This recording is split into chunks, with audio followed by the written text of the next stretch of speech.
Decisions with Kevin Elkins on Blaze 96.5 FM, WMGY. One journey, a story you never forget. From the Watsons on their road trip from Michigan to Birmingham in 1963 was the heart of the civil rights movement. Together they learned about the power of family and hope, leaning on each other during a defining moment in American history.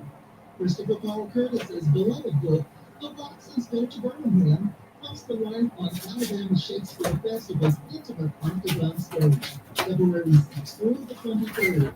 Order tickets today at ASF.net. Are you ready?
Just seems to not want to go away. That will linger through the evening hours, but gradually tapering off that cloud cover and seeing some clearing of the sky as we head throughout the night tonight. Temperatures will continue to take a little bit of a tumble. Most of you, though, are going to be warming up in a big way, so no more below freezing temperatures. Highs are in the 60s for the remainder of the world. Good. Decisions with Kevin Elkins on Blaze 96.5 FM, WMGY. Sometimes you need to reset, refocus on your day. The moment where you take a deep breath and change the focus from the problem to the problem solver. This is Decisions with Kevin Elkins.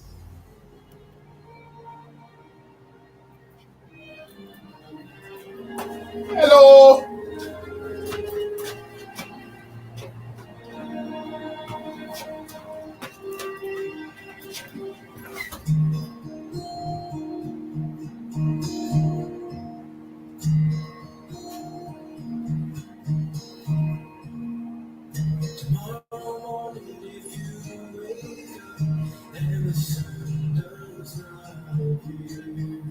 And good afternoon, everybody. I hope this day finds you doing well. On your ride home, I hope your day was prosperous and you're feeling good about it.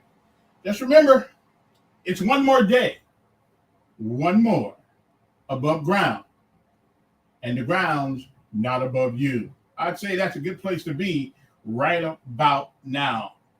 I'm Kevin Elkins, and this is Praise 96.5. I do a little talk show in the afternoons. So let you think about life on the way to the house. Hopefully, you'll get something out of it. Well, hopefully, you'll take us with you every afternoon on your way home.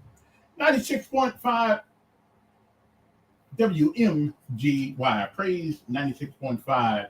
We call this show Decisions because everything we do requires us to make one. And even when we don't make one, well, we just made one. So again, good afternoon on your ride home. I'm Kevin Elkins. It is one more day above ground, and the ground's not above you. I'd say that's pretty good. Today is January the 26th, or the 27th, one of these. Which one is it? Yeah, January the 27th. It's a day that has never been, and it is a day that once it is gone, it will never, ever be again. It's a once in a lifetime deal. And once it's gone, you don't get a do-over. You don't get it back. You don't get to summon it from the past. You don't get to come back and undo all the things that you do this day. And you certainly don't get a chance to come back and redo the things that you should have done that you didn't. So whatever it is that you do with this day, make sure that if tomorrow should be, you be proud of what you have done on this day.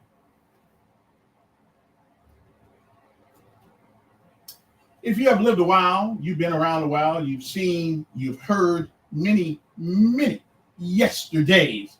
And if we are blessed and given the grace, the mercy, charity, and love of God, we may, I am not sure, but we may see some tomorrows. But if tomorrow should never be, then it is this day that is the first day of the rest of our lives. What are we going to do with it? Well, do what you can, while you can, for whom you can, because somewhere along your life journey, somebody did it for you. They gave you a hand up when you were down, a smile when you needed one, a hug that changed your way of thinking, and a hand up to get you off the ground. You can do no less for someone else. Benjamin Elijah May said, whatever we do in life, we should do it so well, no man living, no man dead, no man yet to be born can do it any better. And I say if that is the standard by which you live life, you'll always be successful, because you'll never be a failure until you quit.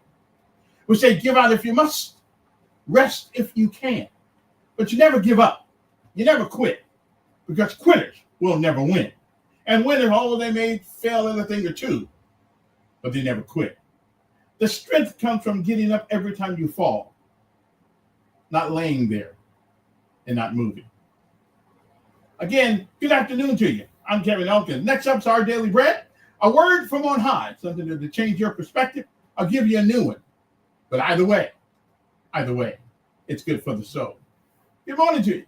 Okay, afternoon. I only said morning once. That's it. We'll be back.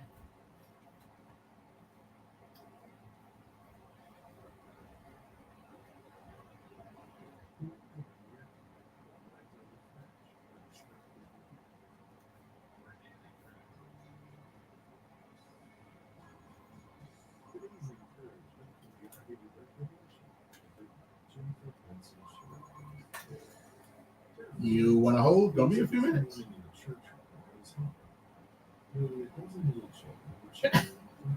It's gonna be a few minutes. We're good. Good. Thank you very much.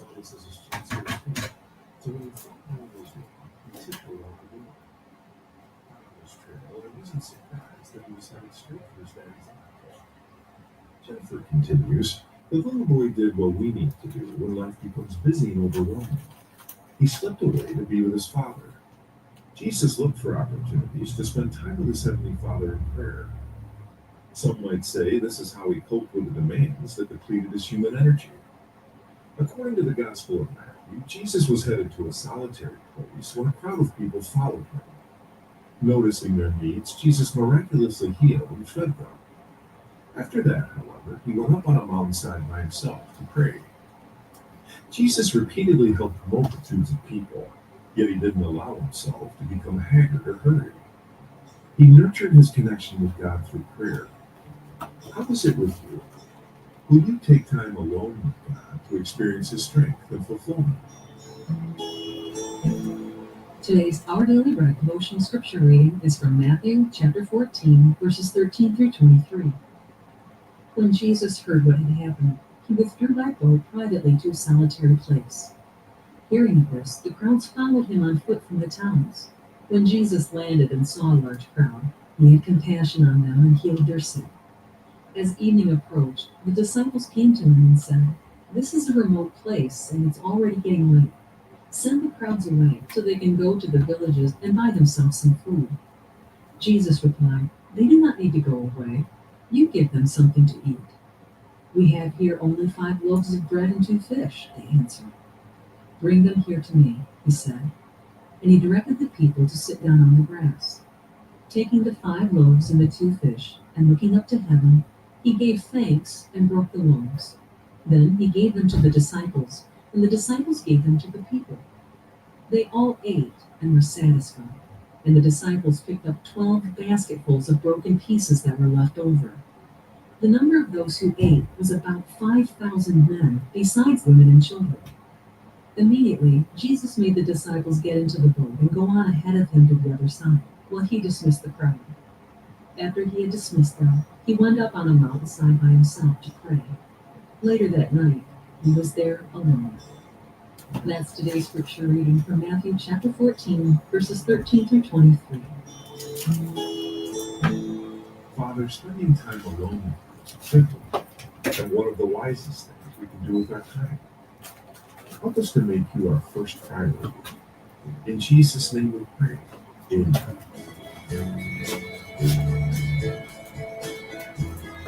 Today's encouragement is provided by our Daily Bread Ministry.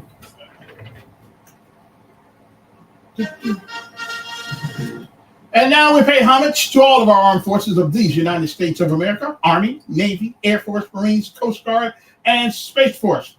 Not really sure what Space Force does yet, but we're paying them. So let's hopefully they're earning that money.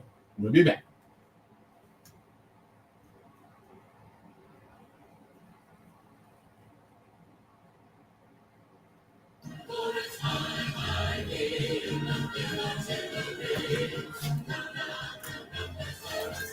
Oh, hurt for. What did I do with my phone? What did I do with my phone?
Okay, I'll just call it later.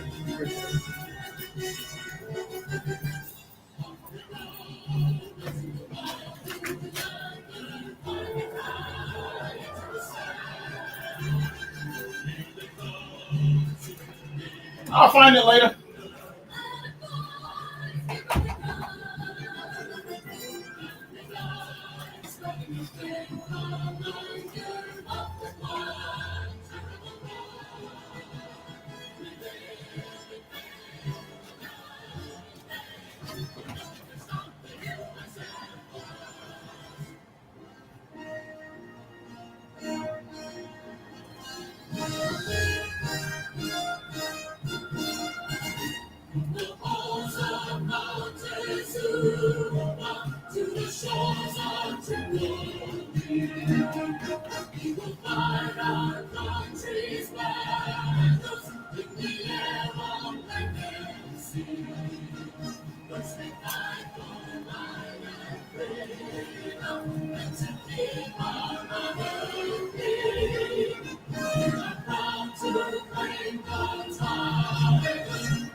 All righty then. Good afternoon, everybody. Hope this day finds you well.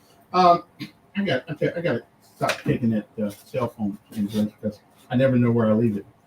Good morning. We are going to have hopefully an interesting conversation about many things this afternoon, but it is on Monday, and on Mondays I always play a motivating thought for you guys to on your drive home to give you something to think about besides the traffic. And today is no different. If you've never heard this before, it'll probably change your life and change the way you think about it and your perspective about many, many things. But it is a great day to be alive.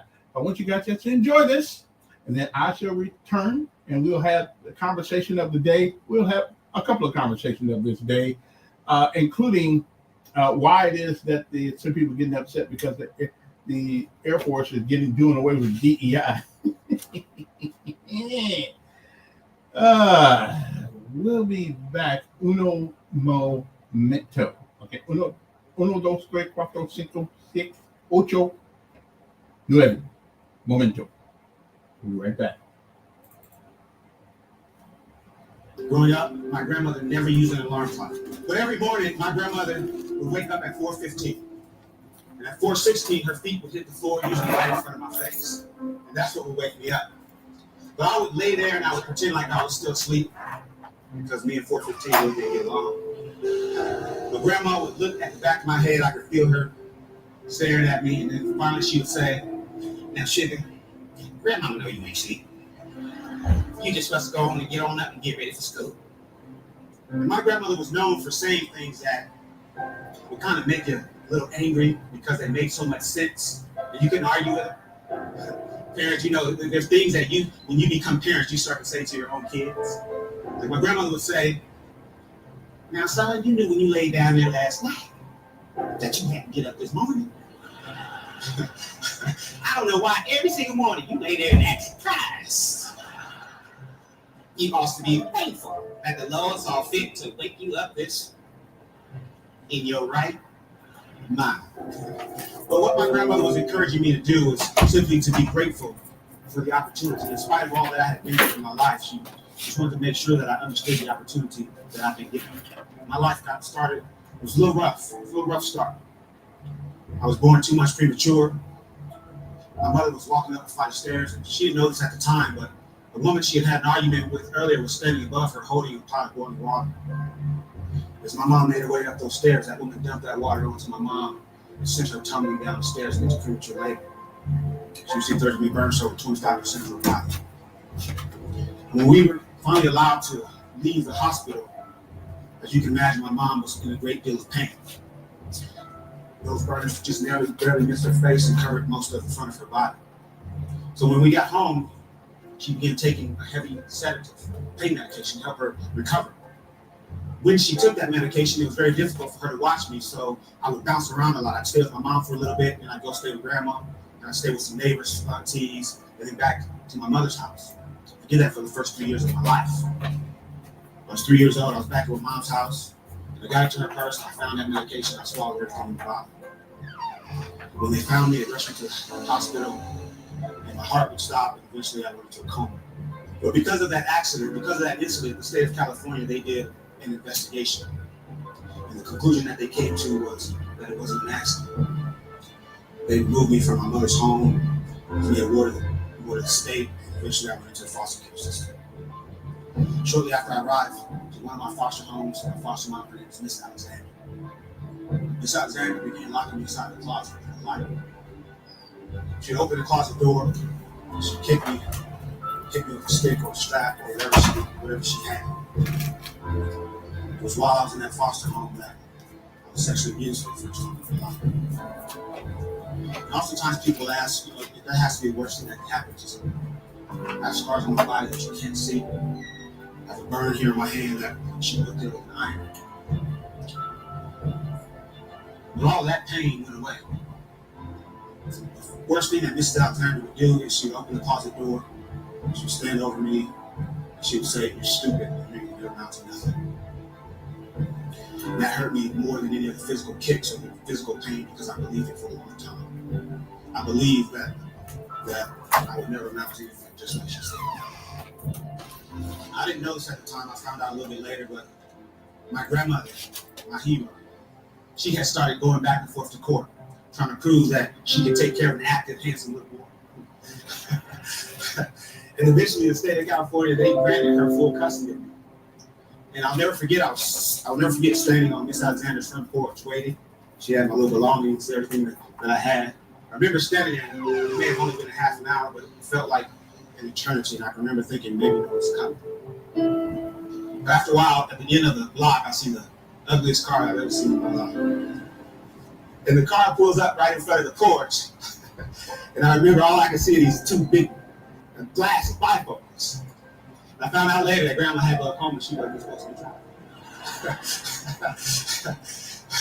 But she gets out of that big car and she's got on this white floppy hat with this. There was a flower right there in the middle.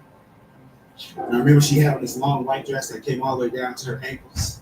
And I found out later that that was Grandma's Sunday best. It was an outfit that she only reserved for special occasions.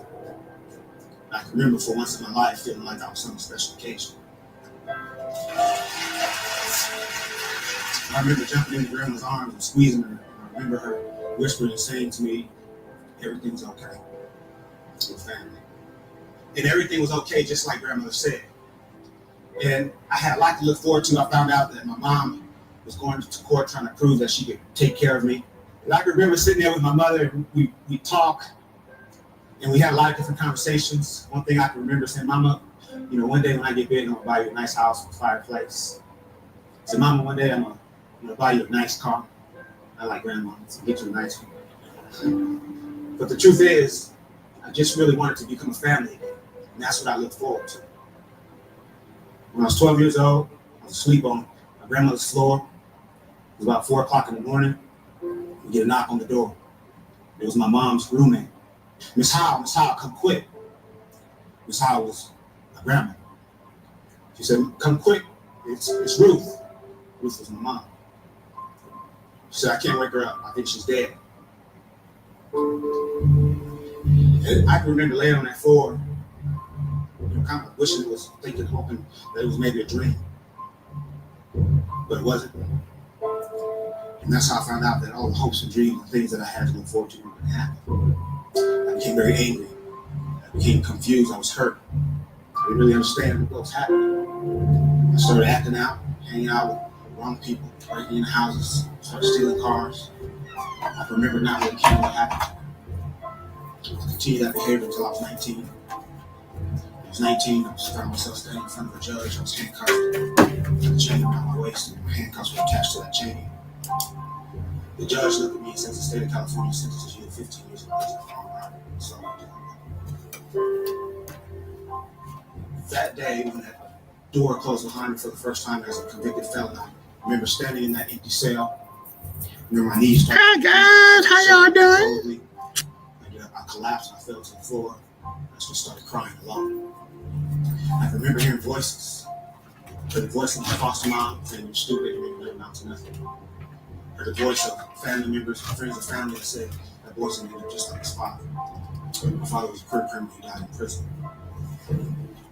I can remember laying there thinking to myself that this is where I'm going to die. But here's what happened that would change my life. Shortly after I arrived to that prison, there was an educator there. His name was Charles Lyles. He was 6'3", ex-Marine. And I don't know what it was about me, but every time he saw me, he said, hey, Mr. Humphrey. He had this big smile on his face. A smile that my kids would say, that's creepy. But he smiled and he said, hey, Mr. Humphrey, how are you doing? He always called me Mr. Humphrey. He gave me that respect. He walked into my cell. He looked at me and he said, Mr. Humphrey, he says, prison doesn't have to be your life. He says, you can get out of here. You can do great things. He started to walk away. Before he walked out of my cell, he turned around one last time and says, Mr. Humphrey. I said, yes, sir. He says, I believe in you. He walked out of my cell.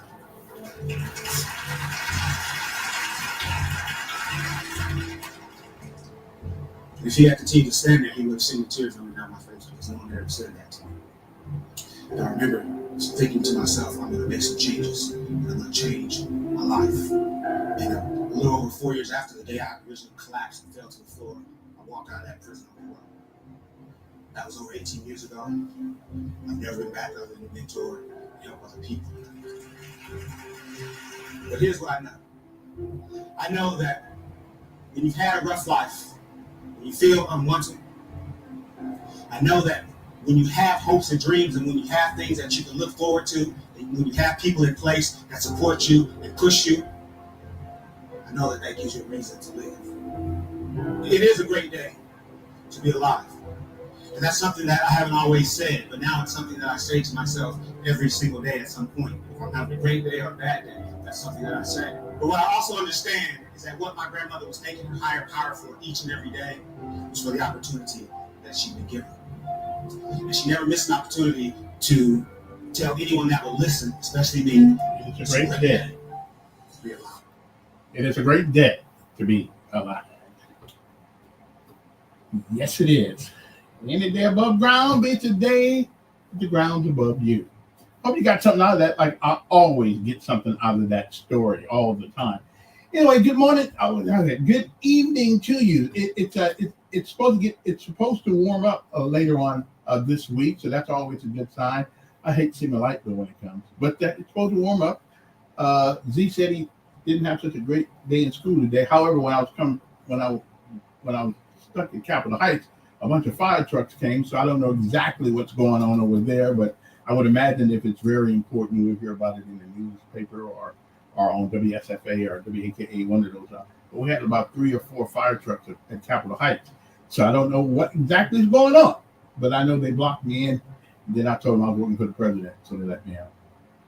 I'm just saying that. I told them fit, but I had to get out of it. Had to be on the air. Couldn't wait over there all day long.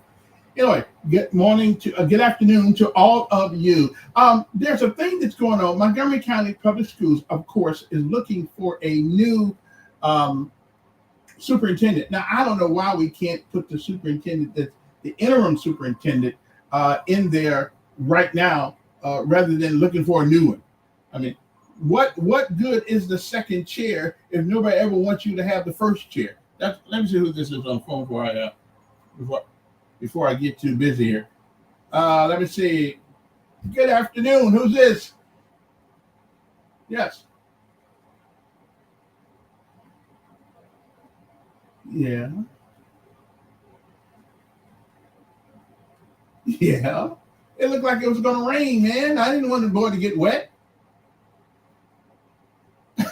Well, he's going away soon to the military, so why have a car setting up in the yard for a year? You ain't taking no car with him. Would you ever take a car with you to basic training? I wasn't.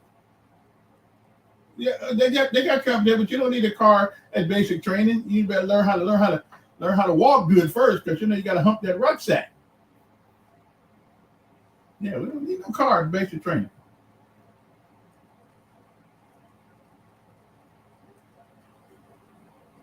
Well, that's when we got Uber.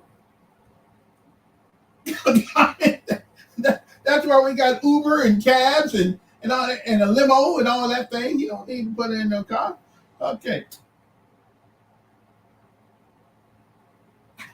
Hey, I asked it, but it doesn't make sense to pay insurance on a car and a car note while the car's setting up in the yard for a year. His school's going to go 32 weeks plus his basic training, so he's going to be going almost a year. It doesn't make sense to have a car. Now, and besides that, when he gets out of basic training, get that big bonus and all that stuff, he might just buy one cash. You never can tell. Yeah, but nobody bought me a car. I'm just saying, I bought my own. Well, we can get an Uber, though. He can get an Uber. He can take the girl to the prom. Well, that's true, too. But again, though, I can rent him a car. I can do that. Yeah, I can do that. I can rent him a car. I can do that. Yeah. Yeah, and I appreciate your suggestion. It's a good suggestion. But again, nobody buy mine. I had to get my own. So, and one of the things we as parents are doing too much of these days is not making them get out of work for it and get what they want for their own self. I did. Did your parents buy you a car? Okay, mine didn't. I ain't mad at it. You still got the same car they bought you? Okay, well, nothing wrong with that. Okay. Well, 12 years ago, it wasn't that long. I mean, but I ain't mad at you. But everybody, and that is something. And you're one of the most. You are the exception and not the rule. When people get something they don't pay for, most of the time they will not take care of it. Okay, but that's okay. But I think he will though. But again, it makes no sense to get a car, pay on it for a year, and he can't use it. He'll be in school. He's going from one post to another post, and then probably when he gets back home, whatever, he'll get a car. He'll get his car and make him save some of that money up. But anyway, yeah, I'm a hard-nosed sergeant, brother. Hey, listen, people appreciate what they buy with their own money. They just appreciate it better. That's all. Yeah. All right. Hey, appreciate it. But always enjoy suggestions from the audience. And the numbers here, if you want to, 398-8791 is the number here. 398-8791. Now I don't have. I right now I just got one line coming in right now. We just got here, so we just got to make sure that we,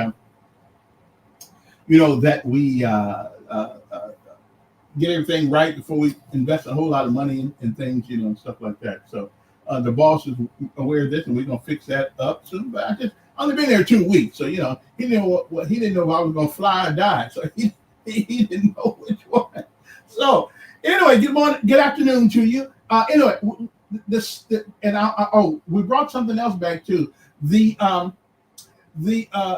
Montgomery Advertiser has been doing this for a while, since last year. Student of the Week. We'll tell you who the nominees for the Student of the Week is. I don't think they push it enough to get people involved in this thing.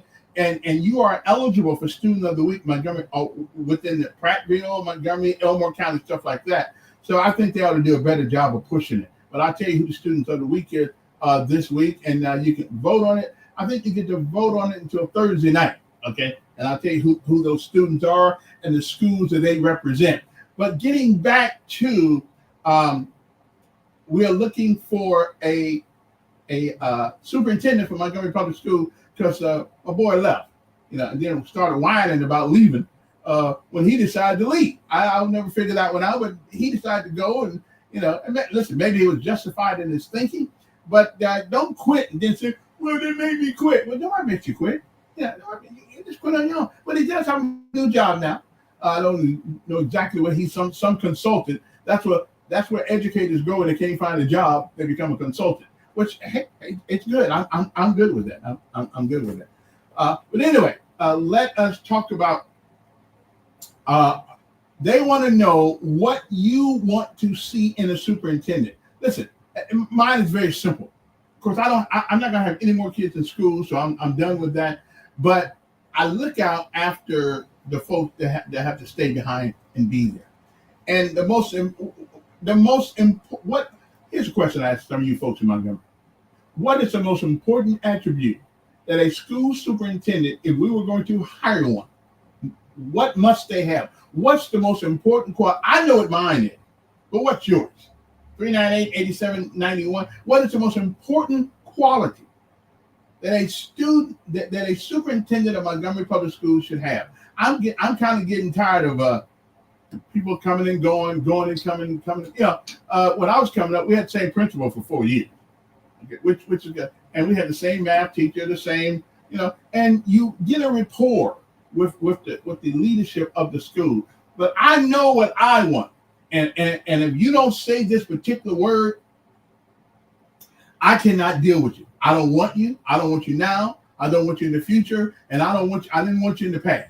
But there's just this one word I'm looking for from any person that takes over that job at Montgomery Public School. Just one. They're just one. I don't care what. I don't really care what they say. I'm listening for one word. And if I hear that word, that's who I'm going to support. Okay. And if I don't hear it, I'm going to see if we can take him in the collection and send him out of town also. Okay.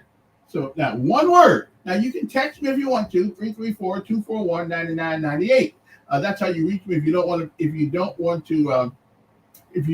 to come on the airways of Montgomery.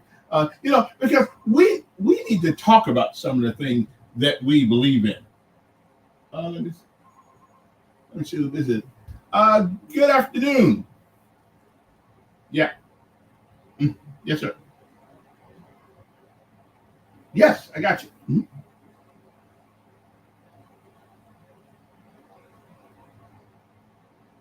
Mm-hmm.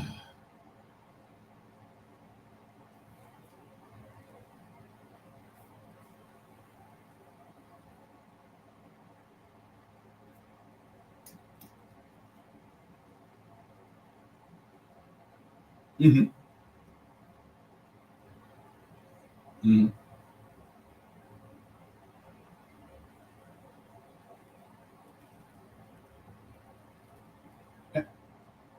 And listen, that's the only word that matters.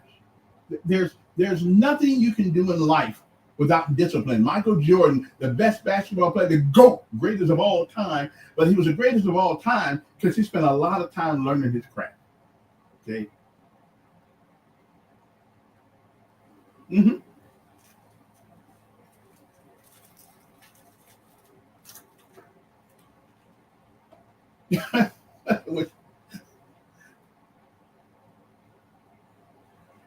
No.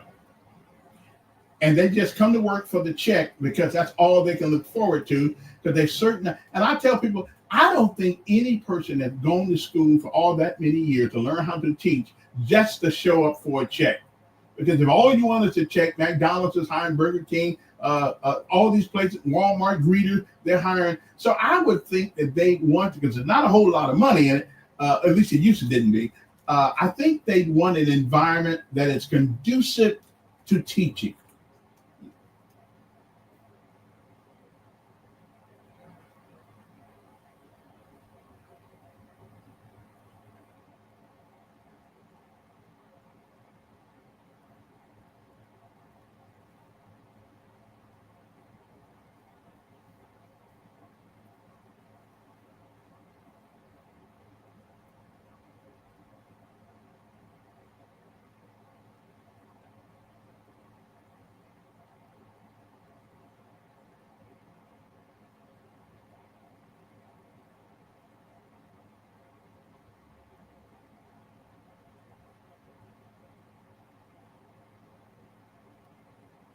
Yeah, listen, I'm totally agreeing with you. Of course, you and I are never that far off anyway. I mean, you got some quirky, you know, things, but for the most part, you've been exactly, but you've been a leader of men, young folks, a little older folks, and sometimes a little bit of mixture of both. But the principles of leadership will always be the same, whether you're a manager at McDonald's, Walmart, or the United States Marine Corps, or the Army, the military. It's the same principle. And that main principle is discipline. Yeah.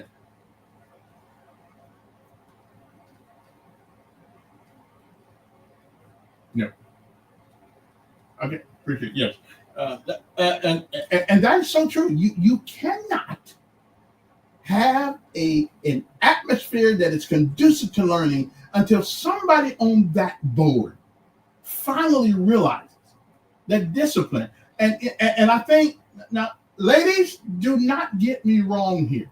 Okay, I think women can lead as good as men if they're using the same principles.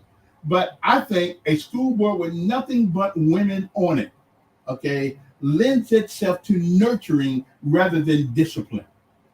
Okay, and nurturing is good.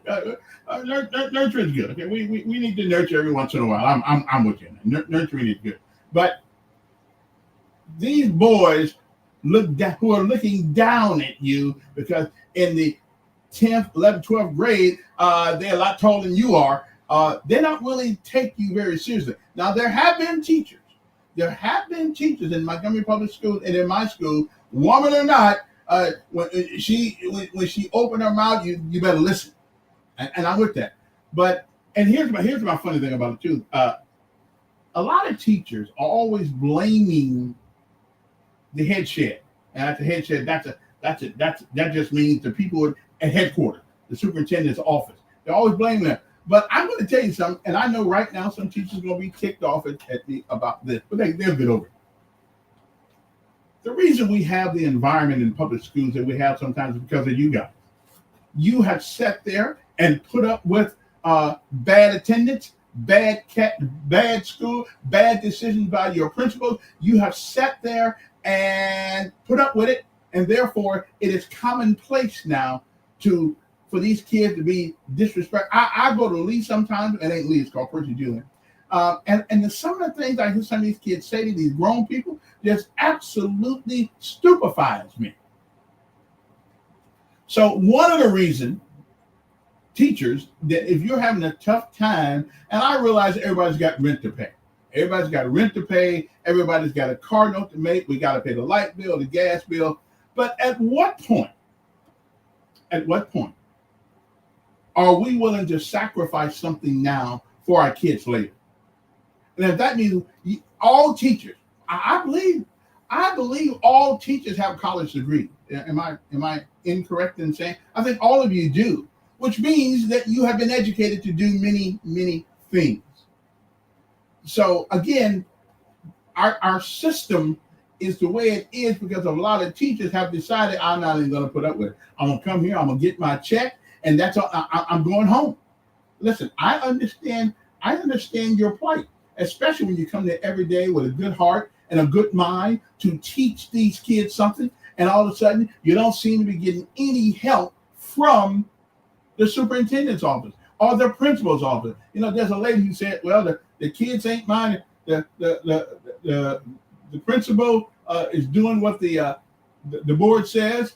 The board is doing what they think that the students' parents want. He said everybody's listening to somebody, but the kids ain't listening to nobody.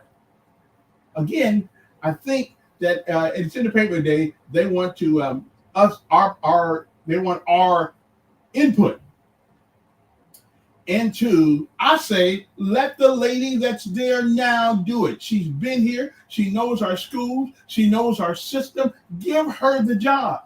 It's kind of like our police. Every time we go need a police chief or a fire chief, we want to run way out of town to get somebody who don't know us, who don't know the personality of Montgomery. They just don't know. And yet still we go find somebody else, and then guess what? A year later, 2 years later, 6 months later, they're going down the road too. And they keep leaving a groove in the road with the money that they've taken with them. Okay, so I'm just saying, we might want to get our act together, because you parents, especially those who got kids in school now, high school kids and things, you need to get involved, and you need need discipline. Now, if you're one of those parents that don't believe in discipline, well, you need to be homeschooling your kids. I mean, seriously, if you don't believe in putting the wood on them, you need to homeschool your kids. I love them. I love kids. But you don't need to put them in the environment where they become toxic to the whole environment. And I tell people, if somebody puts 2 glasses of water in front of you, we know that one of these glasses has strychnine in it and the other one doesn't. Which glass do you drink? You're right. You're not going to drink either one, because by looking at them, you don't know which one's got the poison in it. Well, that's the way these kids are in school today. Okay, I'm at the store a little while ago, and I heard little girls just getting out of school and cussing up a storm. Now, I went to them and I asked them, I said, well, why is a young lady so pretty, have such a nasty mouth? And they looked at me like I had said something wrong. I said, well, no, you're 13 years old.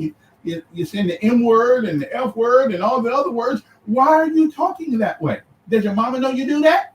And I told her that. And, she looked at me like nobody ever told her she couldn't do it. I don't know. Now, I'm sure most parents don't want their kids cussing in the street. I'm pretty sure of that. Okay. Again, if you want to give us a call, 398-8791. The Montgomery, I got to find my board member. I tell you, I got to talk to her in a couple minutes here and see if I can get her. Because if you're not going to take,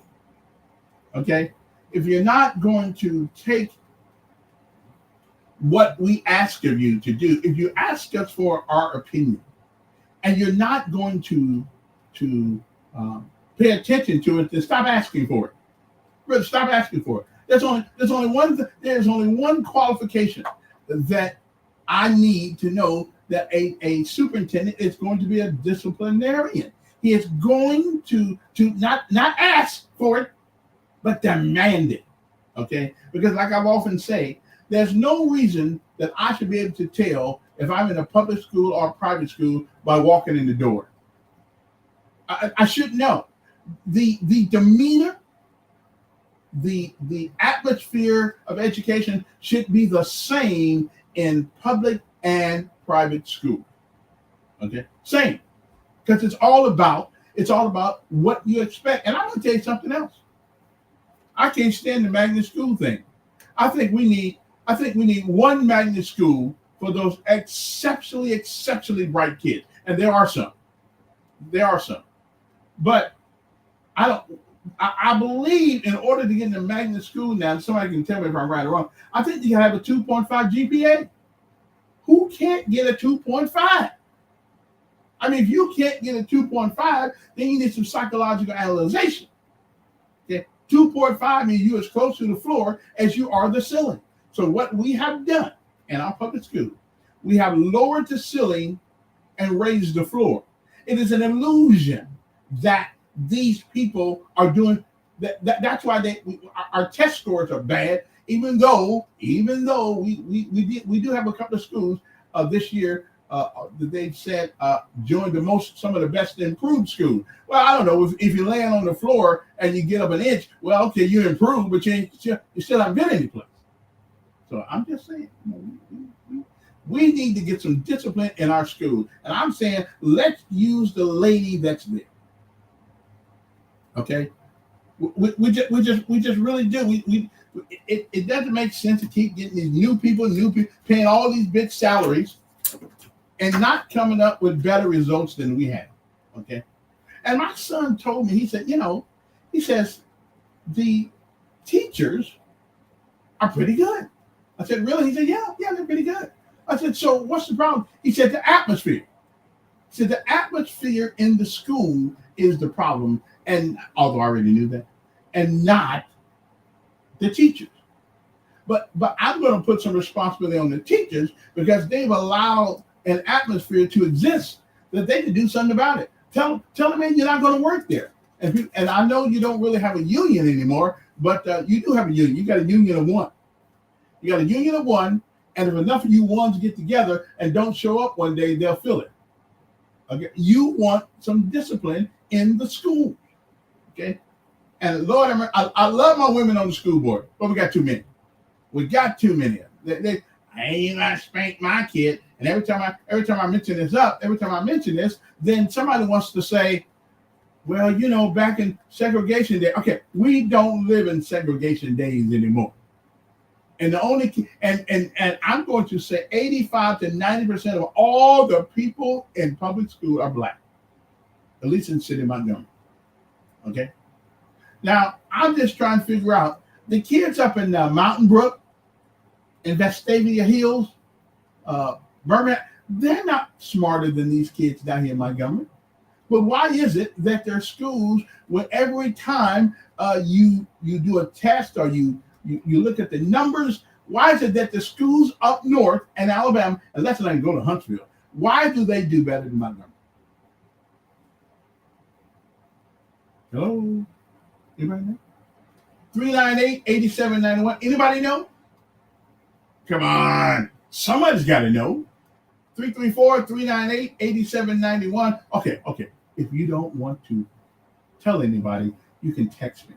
334-241-9998. You can text me because I know you don't want people to, And listen, I know about baby kids, but baby kids are baby kids because you and baby are letting them be that way.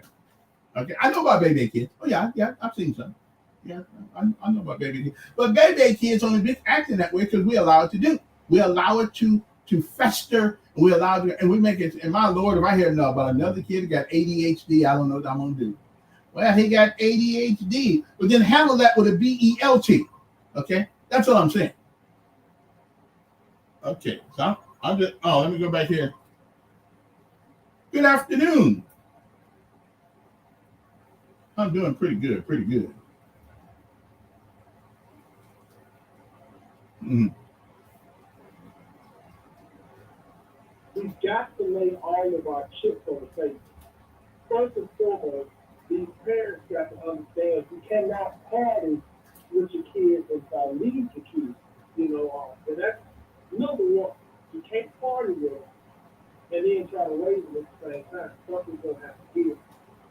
But then it also requires that you're going to have to be respectful that you want to see. Because a lot of the stuff that we're seeing is just the kids with the hate. And there's going to be some parents that keep their kids right and the kids be stray away. But it shouldn't be like what we're seeing today. And the one thing I think is that a lot of houses, not all, and I can't say all, but I will say a lot of homes lack this accountability and responsibility. You're beyond and where we grew up, and she grew up without a father today, because you got a lot of positive male role models out there. Accountability and responsibility. Something was wrong when we went from when the teacher called the parents came to the school and they threw you through the wall. I mean, they really put the wood to you, as you say. Now, when the teacher called the parents come to the school and they fight the teacher. And I mean, we can see the drastic change. You follow me? Hello? Yeah, I got you. Yeah. So we're going from raising the kids to literally preparing them for prison, because you're going to do one of two things. Either you're going to bury them or you're going to watch them become state property. One or two. And until the parents change their way of thinking, their way of raising, their way of just doing things, nothing is going to change. You're right. ADHD is an excuse. All this mental stuff, it's an excuse. Say that everything we have now, they had it then. But you did not see the results then of what you're seeing now. And it's just a shame and a disgrace until we are ready, until we're ready, because we're able, until we're ready to swallow our pride and say, you know what? I screwed up, and this is what I should have done. Nothing's going to change. And so these fathers, and these mothers, because it's the parents, if you got kids out there, raise them together. Quit trying to turn them against one another because y'all don't see eye to eye, because if something happens to that child, you both lose. Women need to understand, you know what? When the kids, boys and girls, get a certain age, even if the man is not under the same roof, you guys need to communicate effectively together to help really the kids. Men and women need to take their feelings and put them in the back pocket if you're really trying to save the kids. If you're not trying to save the kids, then what you're doing, keep doing. Yeah, pretty much.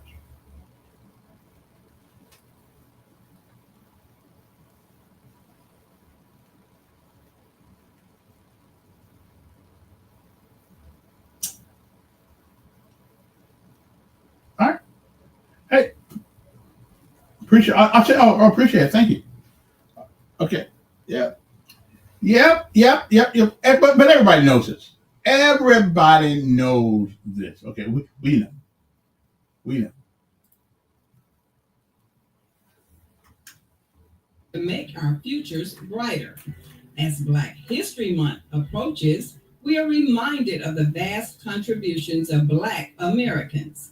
Please join Praise 96.5 WMGY and our partners every day for the entire month of February as we highlight the Black Americans who have made their mark in history. Phillips Riley Funeral Home, 2284 West Fairview Avenue in Montgomery, where our motto is, today's decision is tomorrow's peace of mind. Since 1982, Phillips Riley Funeral Home has worked to earn your trust during your family's hour of need. When a loved one transitions, Phillips Riley Funeral Home provides an environment of comfort and compassion and excellence at all times. At Phillips Riley Funeral Home, we offer limousine services, headstones, and vaults at time of need or pre-need arrangements, in addition to notary services, so that our initial meeting with your family is handled in a stress-free environment.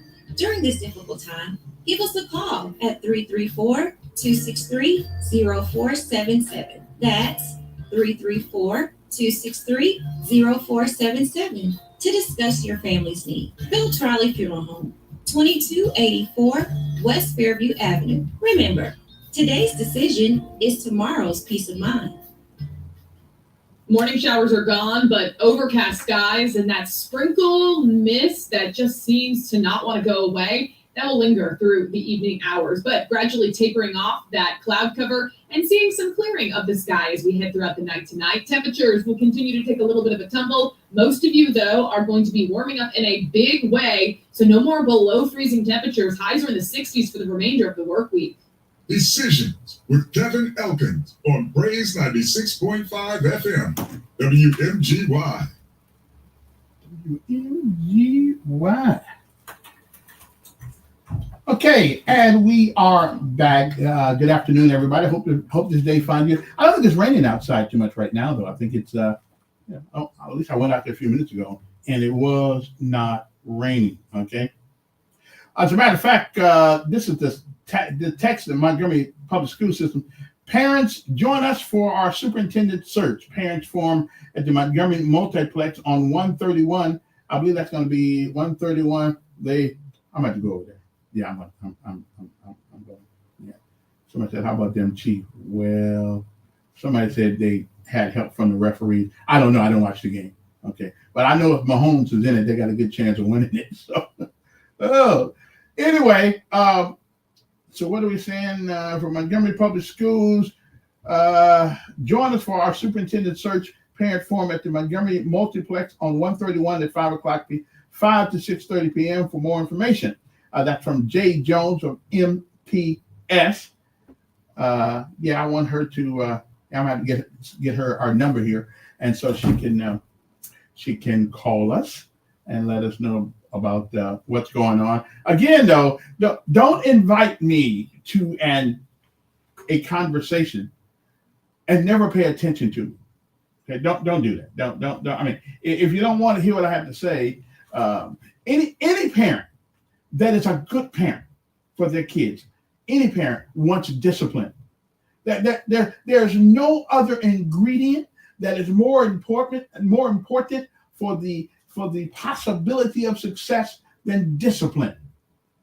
Whether it's learning math, Michael Jordan used to say that, all the ones I made, but what you don't know is all the ones that I missed. And he said, missing made me go back and work harder. So, that's what we got to do. Again, I think we got too many magnet schools. I mean, does anybody know what is the criteria for getting into magnet school? What is the GPA? Because I was told it was 2.5. Okay. 2.5. I don't know. Doggone it. I can get a 2.5 right now. And I haven't been to high school in a long time. I can get a 2.5. I guarantee you I can take any test and at least get an average score on it.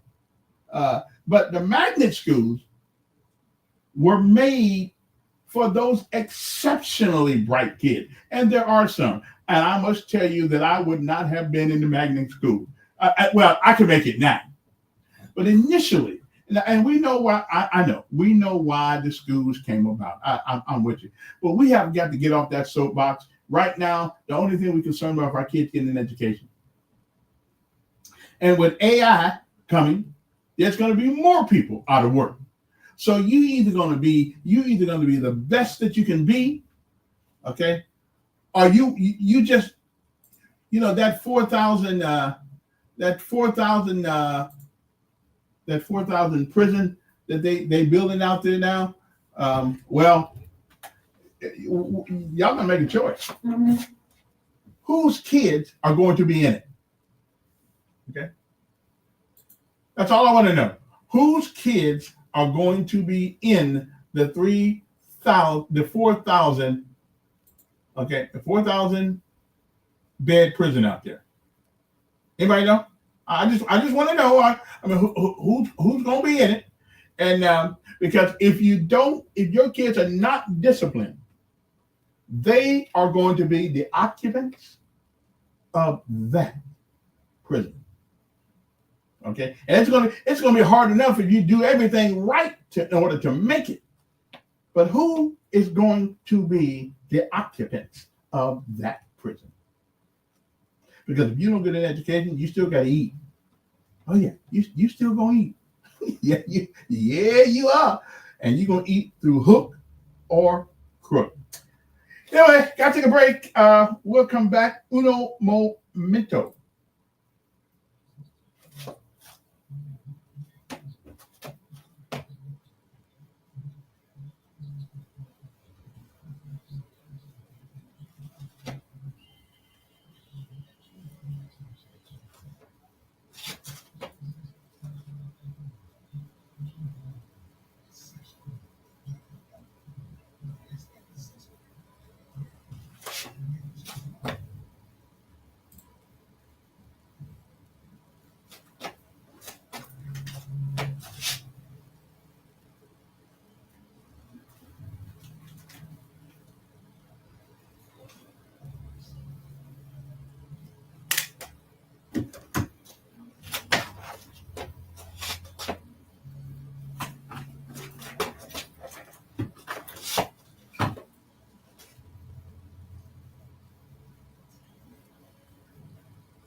And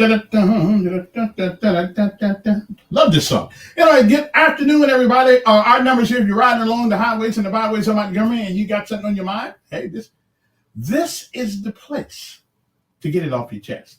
Okay. I mean, and one thing I like about church going folks.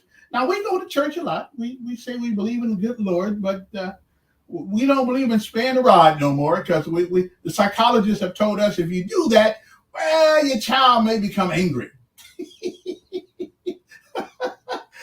That's like going to God and saying, "Here's my plan," and He'll start laughing at you. Oh, you think you got a plan? Yeah, okay. Well, that's what I say about that. About that. Don't spank your kids because they're gonna become angry. Yeah, I hear you, bro. Mm-hmm. Yeah, we hear you. We hear you on that. We know what that's all about. I'm good. I don't really care if he gets upset or anything like that. It doesn't bother me at all. Like my mom used to say, I'm gonna hit you till I get tired. Okay.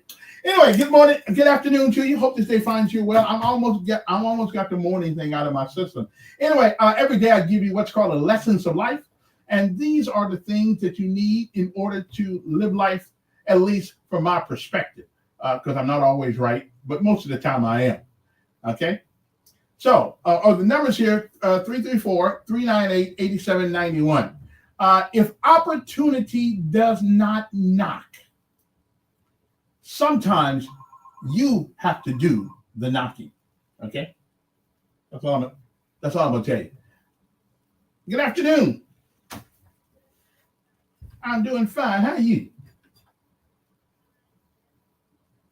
Yes, ma'am. Mm-hmm. Lee Williams? Okay. Now this is just the talk show. I mean, I play a little music going in and out of commercials, but it's not. But if I can find somebody Lee Williams, I'll play it. Okay, I like Lee Williams. Now, you got any kids in school?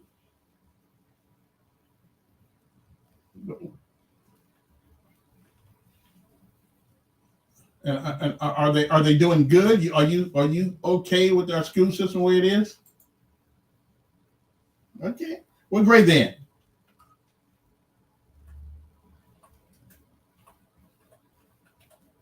Oh, well, okay. Well, I'll ask you next year because see, once kids get around 12, 13 years old, they start changing. But you probably remember that. Oh. Oh, okay. Okay. What school did they go to?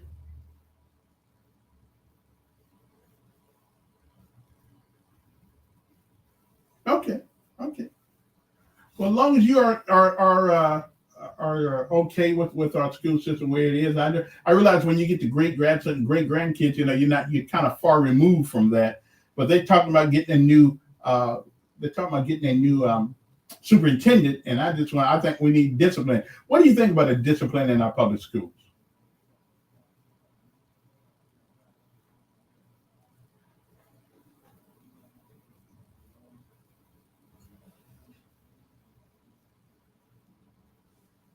Yeah. So basically, you want some of the old tradition. How about the paddling? How about that? Yes.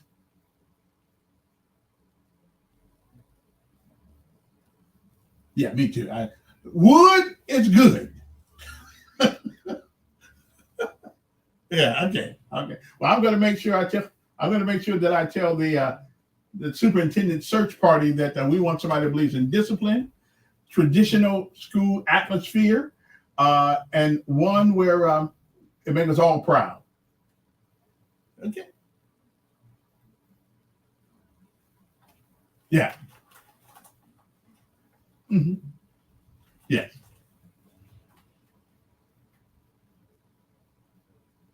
Mm-hmm.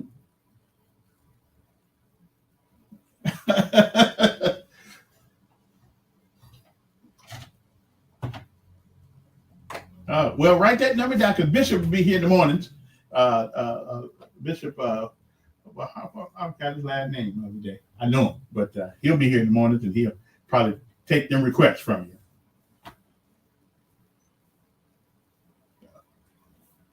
Okay, but if you want to talk about things now, you and I'm on from 4 to 6.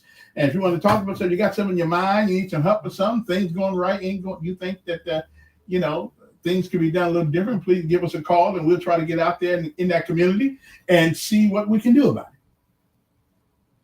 it. Okay, thank you very much.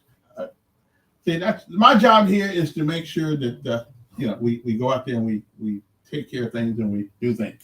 I think the lessons of life today is if opportunity, because a lot of people sit around waiting for opportunity.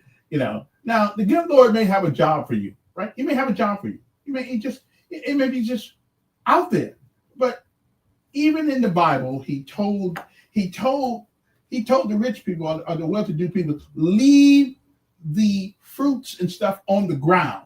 Now he didn't say bag it all up and take it to people.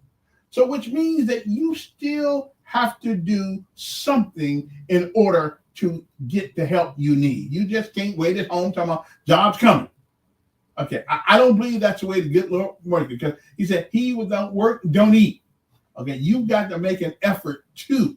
Okay, so you just can't expect things to happen without you getting out here making it happen. Okay, and another thing too, you need to go onto your computer and find this. I am actually a board member of Hope Inspired Ministries, and what Hope Inspired Ministries does, if your son, your daughter, your husband, your wife, whatever, if they are having a difficult time trying to readjust. Let's say they were in prison or something, and they having a hard time readjusting to being out here, or they don't know which way they want to turn.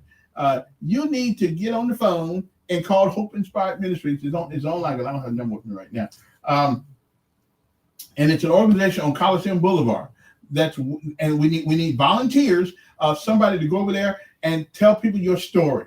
If you don't have anything to do, you don't have no money to give you. But if you can go to Hope Inspired Ministry and look at it's on Coliseum Boulevard, 145 Coliseum Boulevard, and tell your story, because all of us have one. We all have a story. They need to know that where they are is not where they'll end up if they're willing to put a little work into it. Okay, you got nothing to do with how you get here, but Lord knows you got all to do with what you do here. Okay, so I'm just saying so it's called Hope Inspired Ministries. We need volunteers. If nothing else, you can go over there and we need somebody to help with our we give people who down there at least one meal a day when they're in our program, and sometimes that's the only meal we get, and we're looking for people to help in that area, a meal here, a meal there, or whatever you can do. You got clothes. We try to dress for success. Some of them don't have clothes. And listen, we all have made dumb decisions in life. Okay, and I'm the number one dumb decision maker. I have. I've been great. But by the grace of God Almighty, and I really mean this, I am where I am sitting today, not because of anything that I've done so great. Matter of fact, I don't have a closet full of mistakes. I got a basement full. So what we try to do, though, as we get older, though, we get some sense. Hopefully, we get some sense, and we try to share the wisdom that we have gathered. Okay, with the people at Hope Inspired Ministries who are there just to help you try to find your way. Let's say if you're one of those people who don't have a license, you don't have any ID. What we do is we try to get you an ID and stuff like that, and any other thing that we can help our people. There's Ashley and people over there who are trying to help those folks who are there, some by their own fault and some by just a plethora of circumstances. Okay, you may not have nothing to do with where you are, but you have all to do from this point on. And that's getting out of that situation. Okay, so let me see if I got their number. I think I got their number. If I got their number, I want you to call them, and you need to turn the callers up. Okay, I'll do that. Thank you very much. I appreciate that. I got an off-site producer out there that tells me when I'm messing something up. So let us do that. I'll make sure I have the number. Hold on. Wait. I got to talk to my phone. Hey, Google. Okay, Google's not listening to me, so I'll figure that out in a few minutes. Okay, it is 5:13 in the morning. Now, it is January the 27th, and what are some of the things that happened until y'all get ready to talk about something? WMGY, our numbers again are 398-8791 is the number here if you want to give us a call. On January the 27th, it was Auschwitz and Birkenau concentration camp liberated by the Soviet troops. In 1756, composer Wolfgang Amadeus Mozart was born in Salzburg, Austria. In 1880, Thomas Edison received a patent for his electric incandescent lamp. 1967, on this day, astronauts Virgil Gus Grissom, Edward H. White, and Roger B. Chaffee died in a flash fire during a test aboard their Apollo spacecraft at Cape Canaveral in Florida. May they rest in peace. Let me finish that in a second here. Good afternoon. Yes.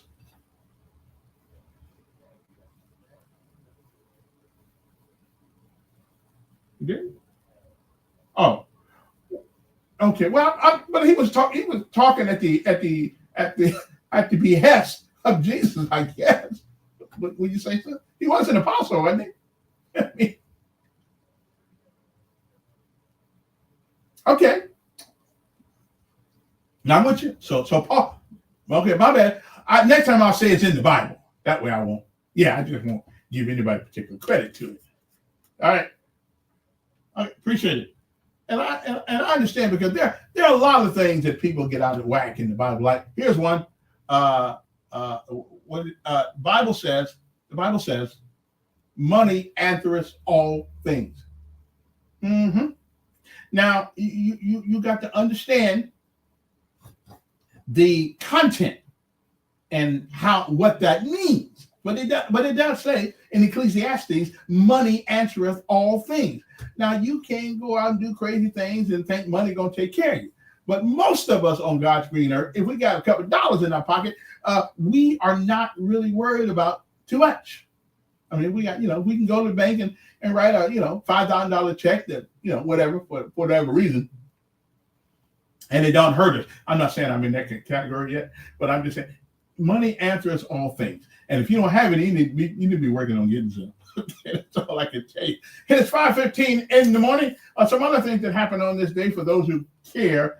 In 1984, singer Michael Jackson suffered serious burns to his scalp when the pyrotechnics set his hair on fire during a filming of the Pepsi Cola TV commercial at the Shrine Auditorium in Los Angeles. In 2013, a fire started by a Kiss nightclub in Santa Monica.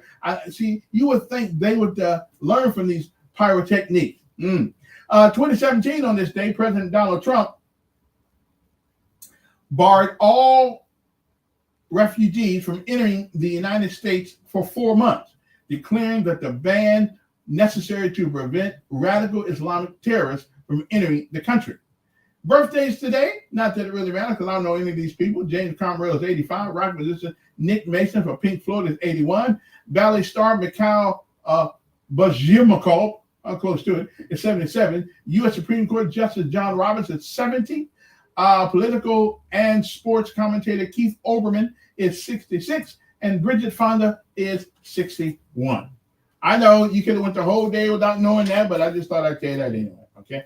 Now, here is something, and before I go to my first break, every month, every week, now to the end of school, the Montgomery Advertiser has a program called Student of the Week. Okay? Students, get the Student of the Week. We honor them for their hard work and high school students across the river region, and that the things that they do for themselves and put to their study, their school, and their greater community. Every day, it aims to recognize as many awesome high schoolers as possible. Every public and private school in the outer Montgomery are eligible to nominate one student a week who exemplifies success in academics and community involvement. Nominees are revealed each Monday, and I'm going to tell you who they are, and readers can vote free until 1 p.m. each Thursday. The winner is revealed on Friday, which I'll let you know who won. There have been hundreds and thousands of votes for Students of the Week since the beginning of the program, which started last year. So what you want to do is go to the Montgomery Advertiser, and you look in there, and you look in you'll see in the news page, you'll see something says it's a what is it? This is going to read it out of the paper here. My mind ain't what it used to be, but you type in the search section, Student of the Week. Okay.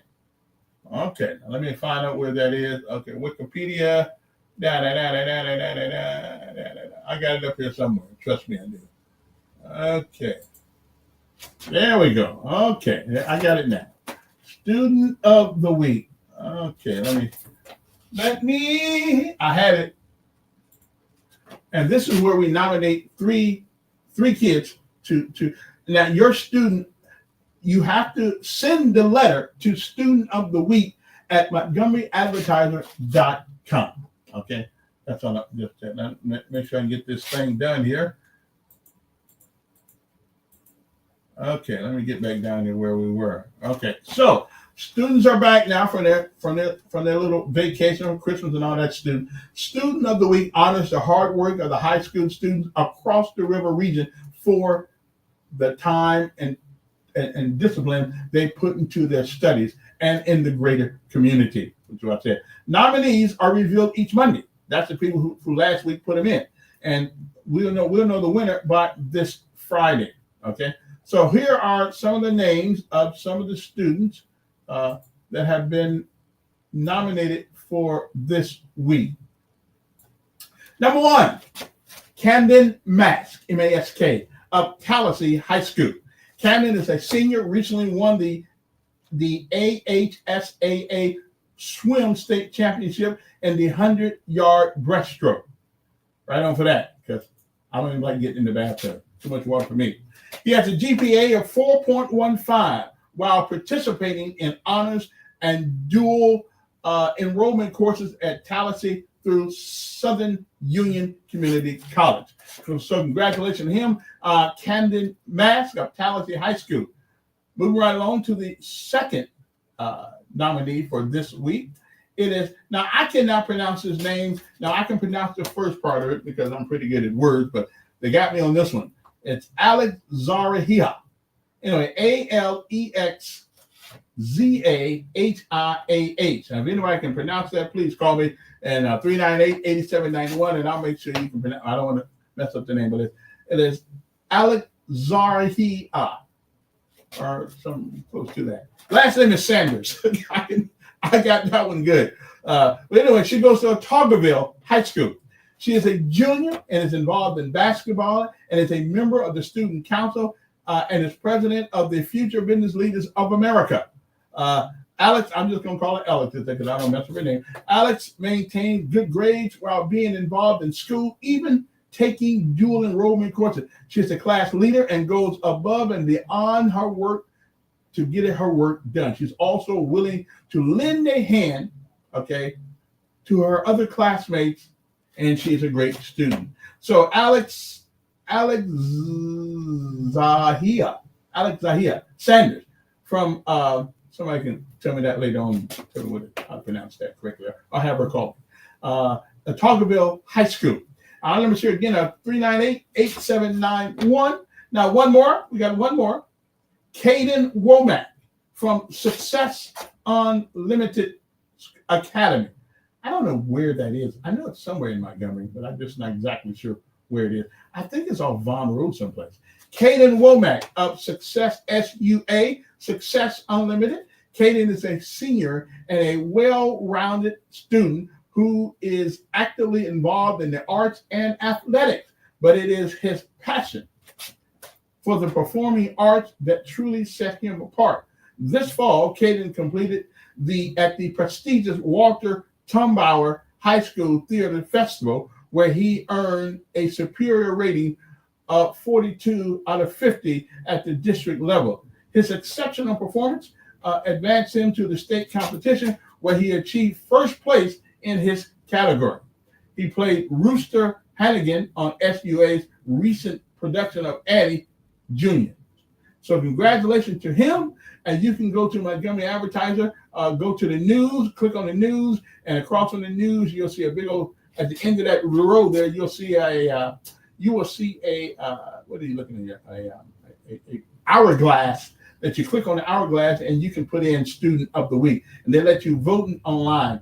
I'm not going to vote until Thursday because I don't want my vote to influence everybody else. So vote for the Advertiser Student of the Week. And again, those kids are Camden Mask of Tallahassee High School, Alex Zaitiha. Okay, we'll just call it Alex. ALEX. Sanders of Otagoville High School, and Caden Womack. Let's go to American names. I can pronounce those. So make sure you go there. And tonight, I expect later on, before you go to bed, make sure you go online to the Montgomery, because you can praise them all you want to, but if they don't get the vote for you, then none of that praising don't really do any good. I'm just saying you might want to go there and take care of them. All right. So right now it is 5:24 in the afternoon. So if you're on your way home, outstanding. Get there safely. Don't text and drive. Whatever you do, don't drink and drive, because we want you back with us tomorrow. Okay. Okay. Now, here is something that I didn't think I'd ever see. See, this is why it makes a difference who's in the White House. Okay. And I don't normally get into too many White House things, but Michael Jordan came out with, now he never would have came out with this if Biden was in office. He would have came out with this, but he did this time. He said, and I'll tell you what he said. He says, in a recent and controversial statement, basketball legend Michael Jordan has called for the ban on pride flags in sports and educational institutions, stirring up a significant debate across various communities. Jordan, whose reputation as one of the greatest basketball players of all time has earned him a position of great influence, made the remarks during a podcast appearance where he addressed a range of issues concerning culture, society, and the role of sports influencing public opinion. Jordan's comments have been generated a wave of mixed reaction. I agree with him. Now, it is not that we don't we honor everybody's choice to do what they want to do personally. We honor everybody's choice. What you do, I do me. I just can't let you do me. So we honor people's choice, even a bad choice. We honor that. But there is a, how can I put this? There is what's the word I'm looking for? Somebody help me out here. To the universe. What's the word I'm looking for? There's an order to the universe. There's an order to the. You can't change the order. All you can do is mess with it, and when it messes with you back, you're in trouble. Okay, let me see this. Good afternoon. Oh, just trying to make it. Yeah.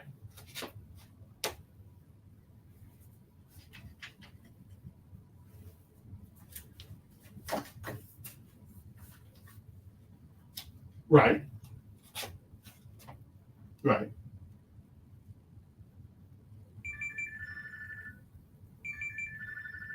Mm-hmm.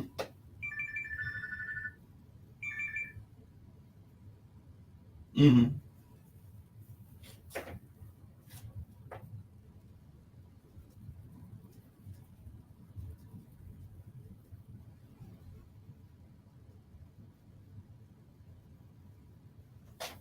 Mm-hmm.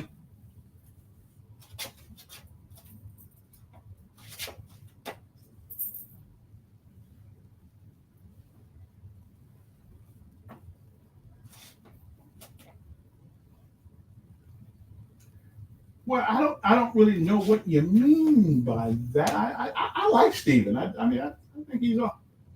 Yeah. Right.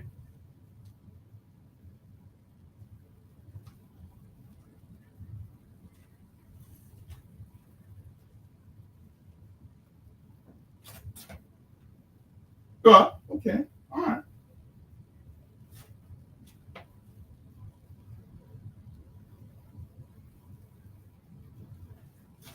Mm-hmm.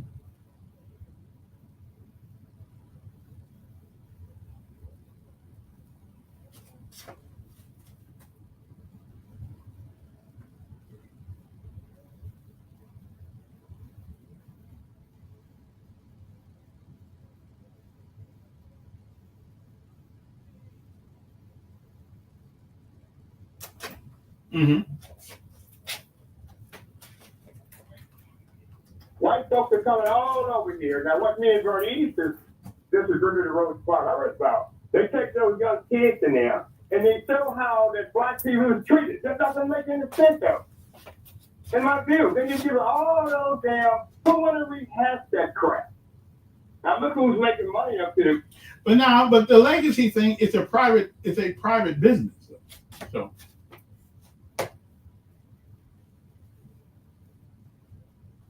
Mm-hmm.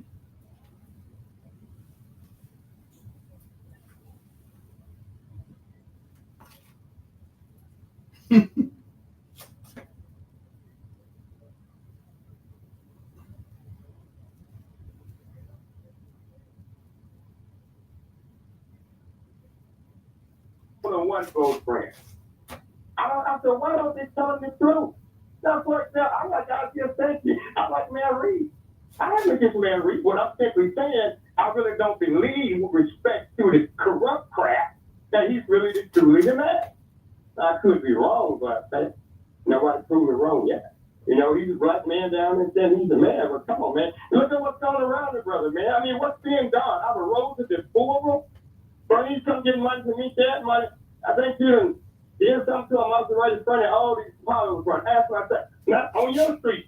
I'm doing that every other day. Are they trying to do something in front of your house, man? Well, there is some road work going on that street, so they're trying to fix it.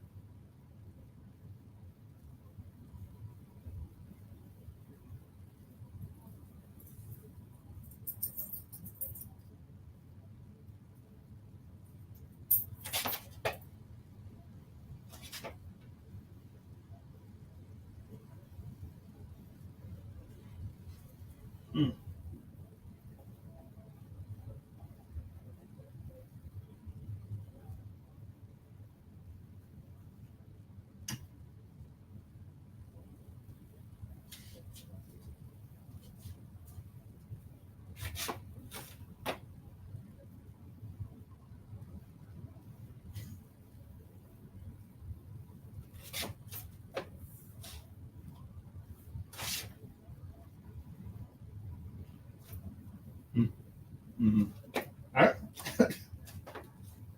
All right. Okay then. Well, that sounds interesting. I'm going to take a little break here and see what's going on the other side of the world. And let me see there now. What did I say? Yeah, there we go. There we go right there. The lady said she wanted to hear a little. Yeah, she said she wanted to hear a little bit of the Lee Williams. So we're going to play a little Lee Williams here on the way out and see what else is going on. Woo! We'll be back in a minute.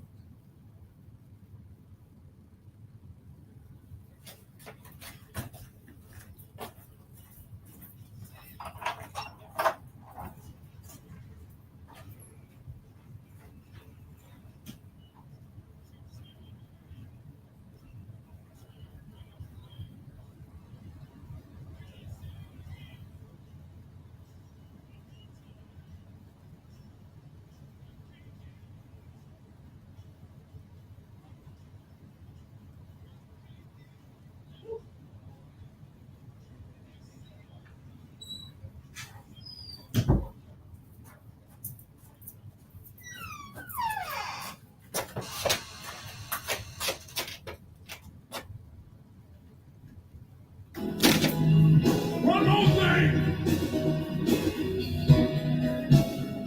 See, I've come too many years. I'm laying awake at night.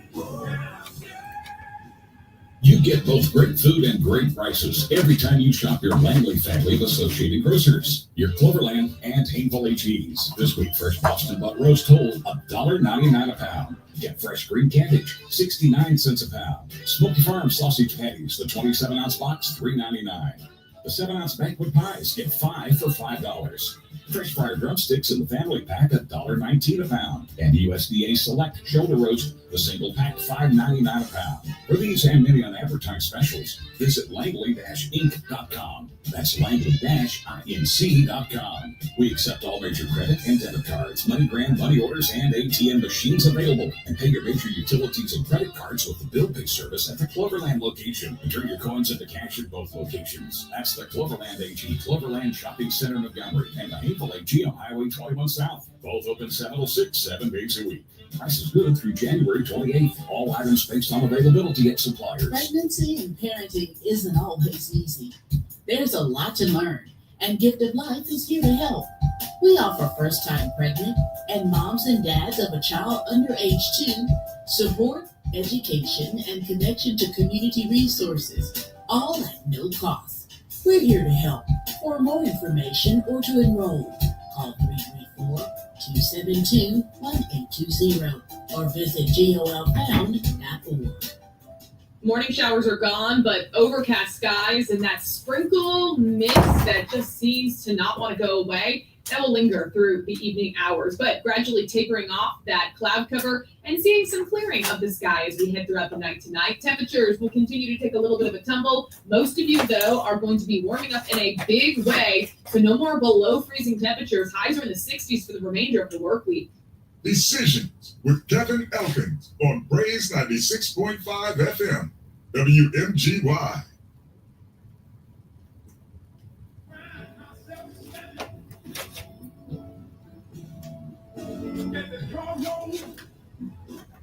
All righty then.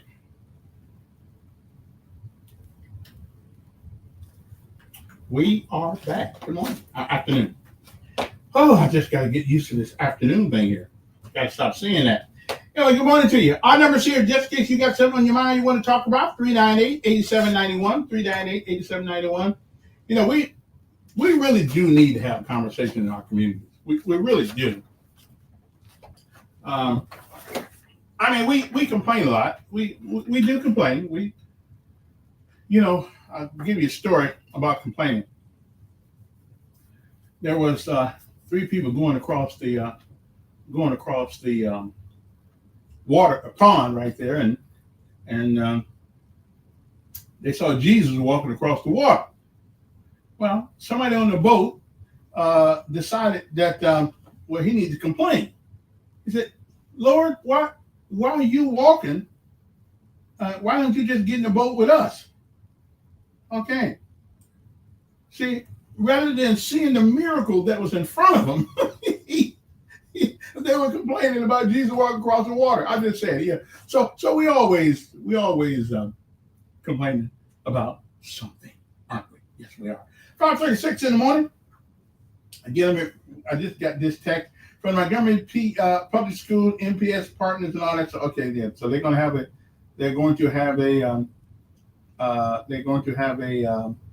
what are they going to have? A meet and greet, I guess, about the next school superintendent. Okay. All right then. Must have lost that person. Anyway, the numbers here, if you just want to call 398-8791. What we talk about today? We talk about the school system. We talk about what do you want to see? Well, I told you what I want to see, and a couple of people told me what they want to see. And the fun thing about it, everybody pretty much wants the same thing. We want a clean school, a safe school, and a disciplined school. Now, I'm going to ask you, when is the last time you have heard a public school official use the word discipline?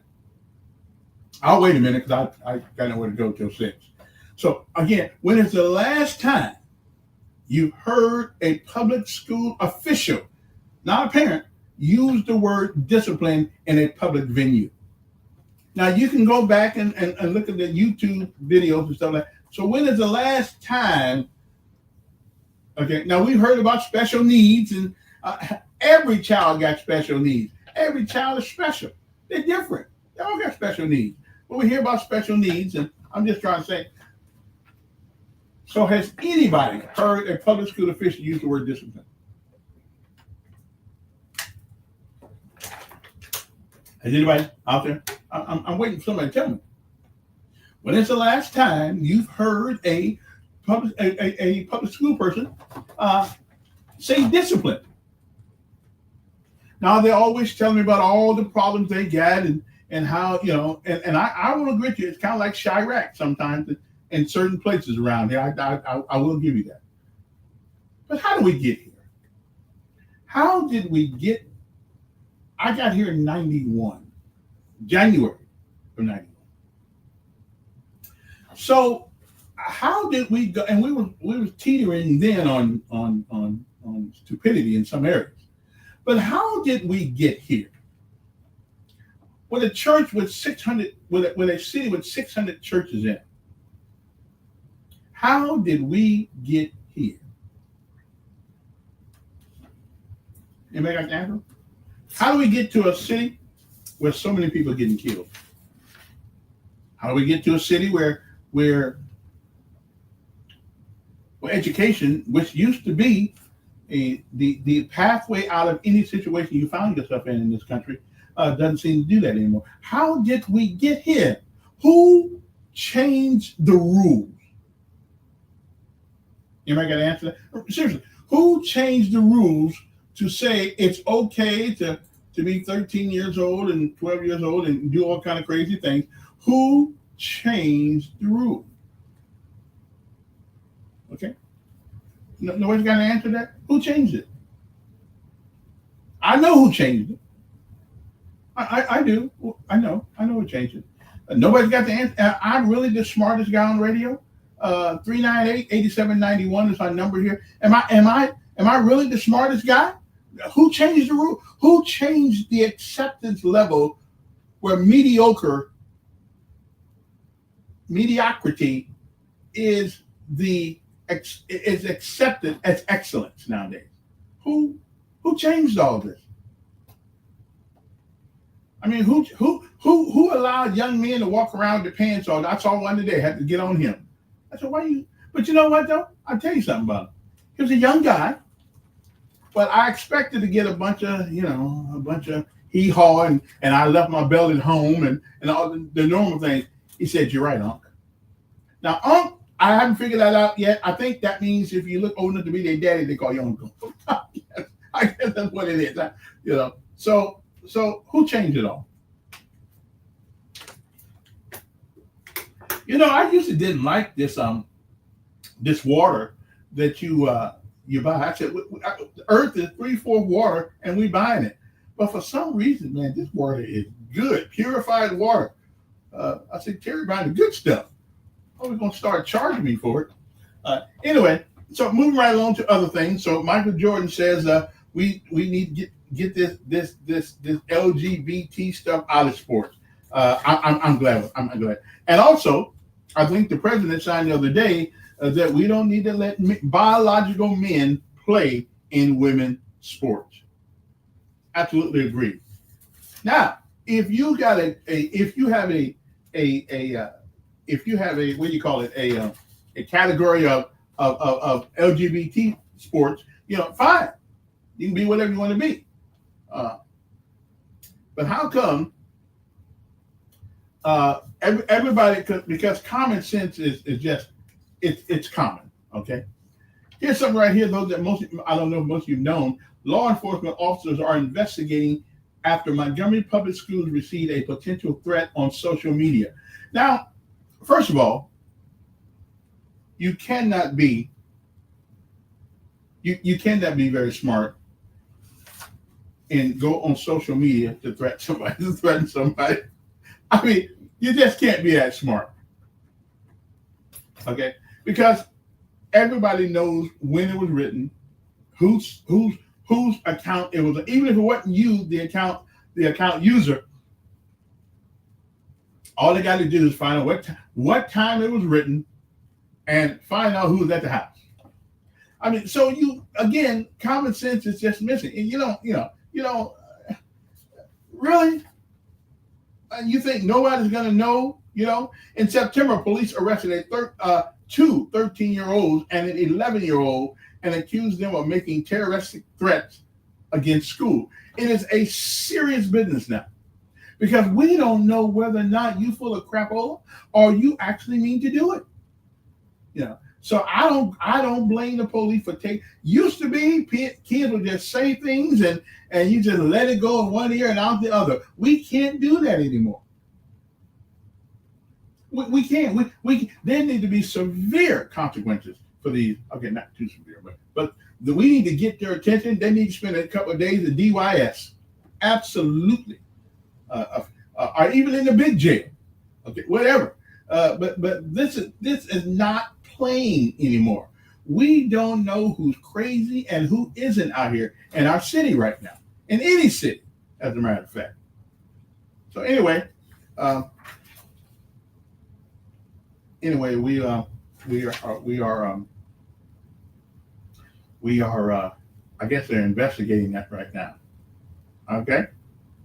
One house at a time. Volunteers to join Habitat for Humanity. Habitat for Humanity, if you've never really heard it, if you don't really know about it, it is a Jimmy Carter invention back in the day, where they came up with an idea of people putting sweat equity into help building their house. Because something about when you help build it, yeah, you'll probably take a little bit better care of it rather than somebody just do all that work themselves and say, "Hey, here's your house." Okay, so I'm just saying. So that's something. But anyway, according to Alex Gladden of Montgomery Advertiser, work continued this week on not one, not two, but 3 new homes in the North Pass community as part of the Montgomery Habitat for Humanity effort to revitalize the city. Montgomery County Commissioner Justin Costanza joined the build Saturday. This is a community invested in a community, he said. The goal is to build a community that will thrive. Now, this is doing it one house at a time. The organization broke ground on 3 houses December the 11th, and Susan Johnson, executive director of Montgomery Habitat for Humanity, affordable housing is a need that everybody recognizes. The project is called Blitz Build Initiative, or the BBI, and the goal is to complete these houses in 90 days. The organization also plans to build a pocket park across from the houses. Outstanding for Habitat for Humanity. I got a letter here too. A guy says, letters, do all this and you can be president. And of course, he goes down a litany of, I ain't going to get into that right now. He goes down a litany of bad things that he says Trump did, and he still became president of the United States. And I will ask the question again. I'll ask the question one more time.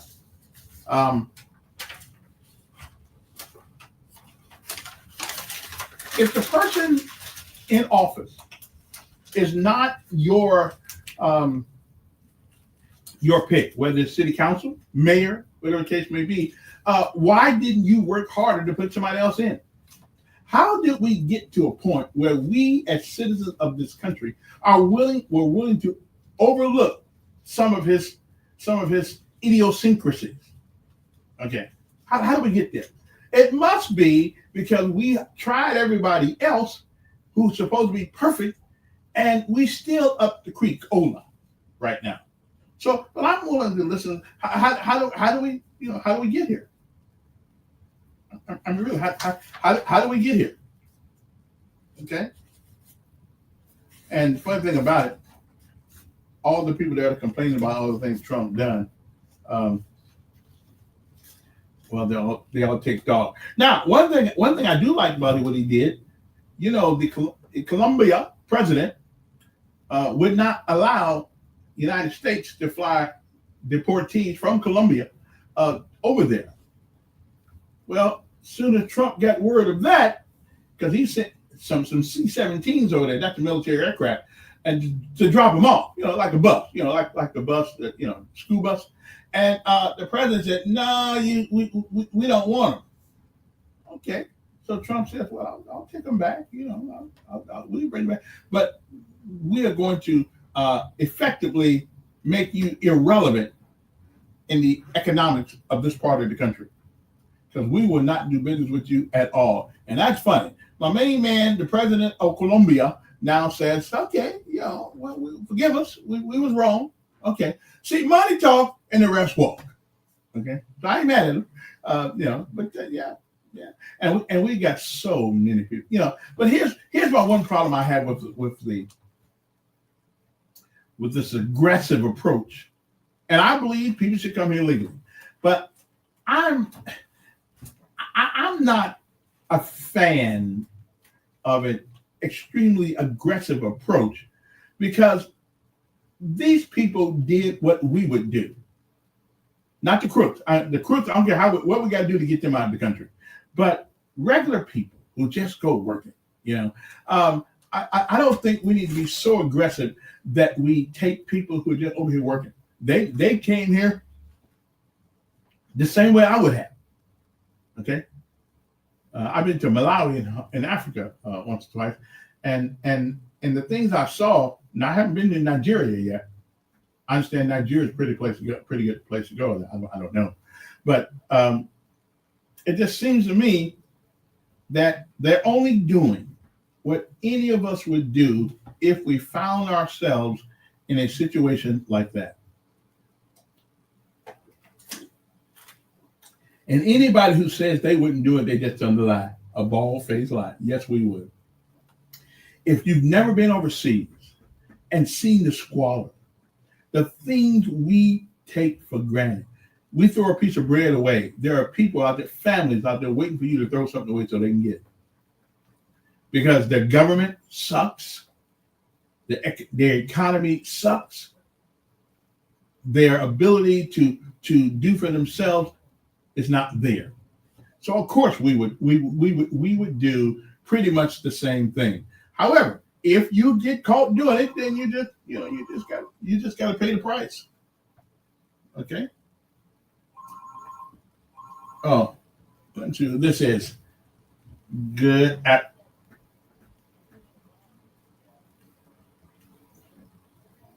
Yeah.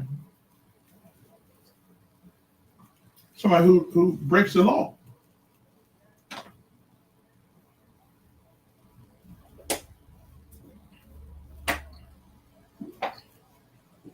You said before, I'm all for people coming in, and I'm all for a certain amount of them being here illegal, but Ms. Harris and Joe Biden, and all of them knew they didn't give a damn about these old crazy, you know what, black people. If she did, she would say, no, look, there's got to be a limit here.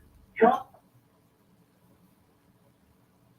Yeah, and again, I in principle, I agree what he's doing, but I don't want people who just here working get caught up in this stigmatism that we have.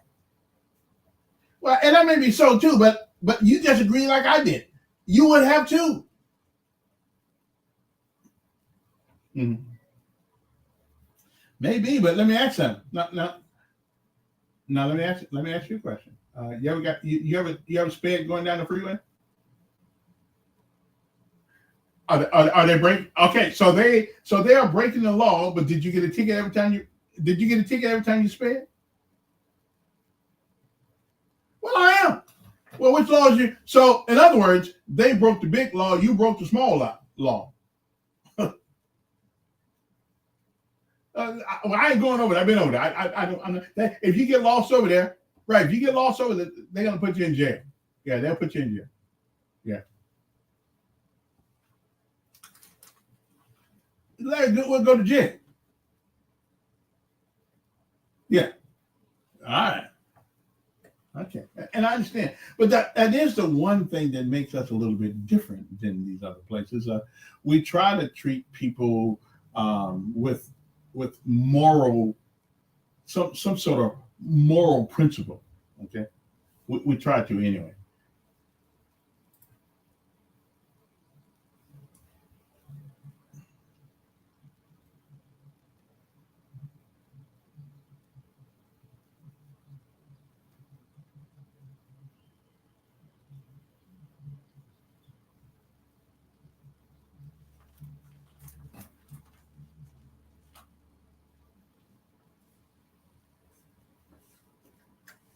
It is 5:53 on this Monday afternoon.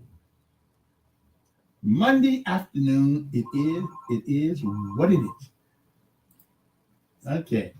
So this is good afternoon. Well, thank you, appreciate it. Well, you know.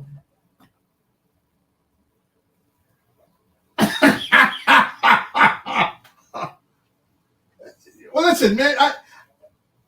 Did somebody tell you where I was? No, not in the studio with me. I'm new here, so I have to, give people grace for the moment. Well, we on from 4 to 6. Man, I was hiding from you.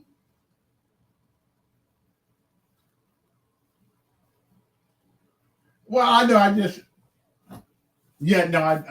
got to get used to evenings rather than mornings.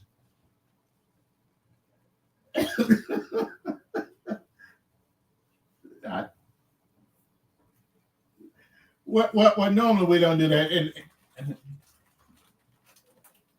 I don't know who's for the time being. Yeah. And again, I don't know who's. Yeah. Oh yeah.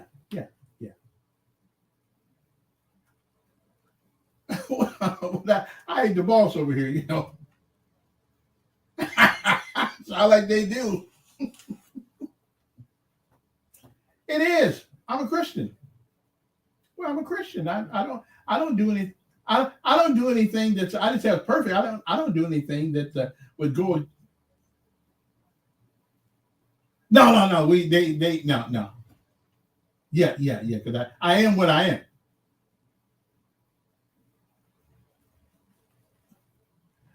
Oh no, they didn't. They took. No, we good. Yeah, we good. No, we good. No, I hear you. Now, that's right. Don't trust me. You know, trust the process. Yeah. That. Yeah.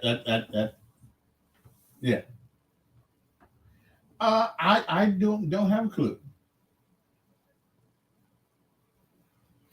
Well, I haven't really put it all out there. I'm learning I'm learning the ropes over here. But you found me. How'd you find me?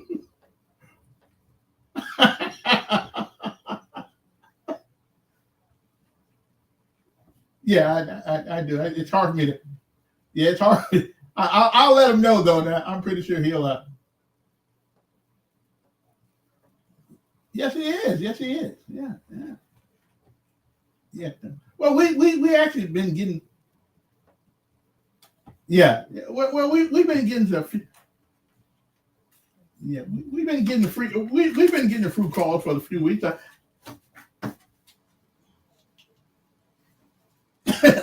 Yeah, well, some of no. Yeah, I did. Yeah.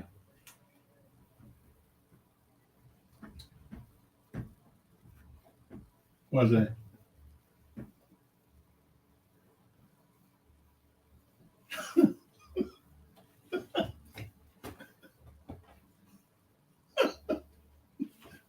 Okay, well, everybody's got issues, my friend. Everybody. Well, Don, it's good to hear from you. I thought you wouldn't find me for a couple of months, though. All right, then. Okay, then. Trump signs an executive order to rename the Gulf of Mexico the Gulf of America. I don't know if I'm into that one, but hey, I let the politicians play the politicians. Also, Big Lots, if you don't know yet, is going out of business, and they somebody's buying them out, and they're going to put about 500 people out of a job, and that's a shame. Okay. Oh, there he is. Good afternoon.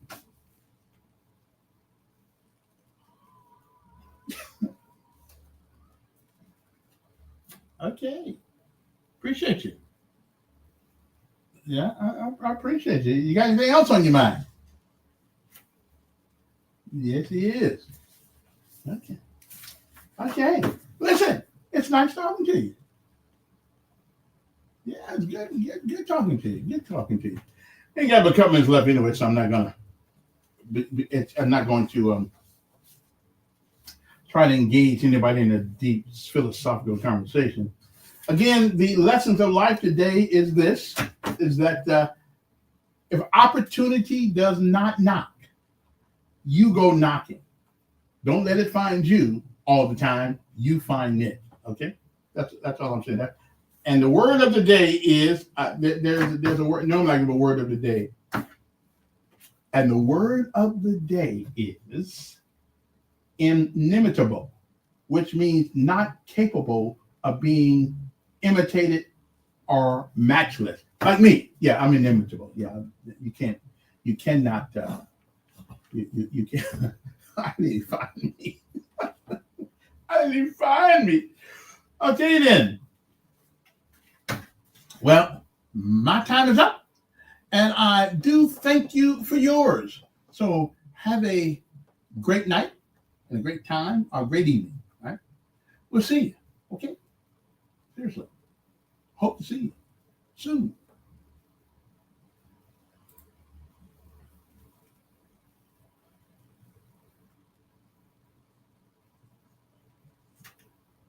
A reason to tell God thank you. I need you to get up out of your seats right now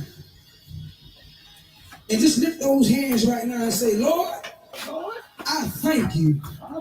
I thank you. Everybody just put those hands together right now.